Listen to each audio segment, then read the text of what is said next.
থেকে যাই, কিন্তু আমরা মানুষ হয়ে জন্মেছি, মানুষ হয়ে আমাদেরকে যেতে হবে। কেমন মানুষ?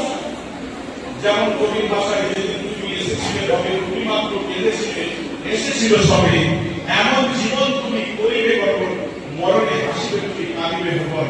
কখন মরণে হাসবো? মৃত্যুটা যদি আমাদের ইমানি অবস্থায় হয়, মৃত্যুর সময় যদি আমাদের কলেমা নসিব হয়, মৃত্যুর সময় যদি অটোমেটিক আমাদের মুখটা কাবা বাইতুল্লাহ দিকে ঘুরে যায়, মৃত্যুর সময় যদি আমরা আল্লাহ আল্লাহ জেনে করতে থাকি, মৃত্যুর সময় যদি আল্লাহ যতই শয়তানি ওয়াসওয়াসায় আমরা বলি না কেন আল্লাহর জান্নাত যদি দেখতে থাকি, আমরা অটোমেটিক সুখে হাসি হেসে ফেলবো। তাই এমন জীবন তুমি করিবে গঠন, মরণে হাসিবে তুমি কাঁদিবে ভুবন।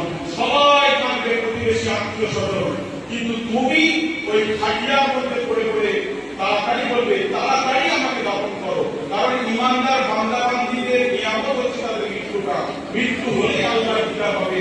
যত তাড়াতাড়ি দাফন হবে তত তাড়াতাড়ি কবরের যে নিয়ামতগুলো সেগুলো পাবে, সেগুলো তখনই পাবে। শায়ের আল্লামা ইকবাল রাহমাতুল্লাহ আলাইহি বলেছিলেন, লে লো মাল ইনফাক আপনা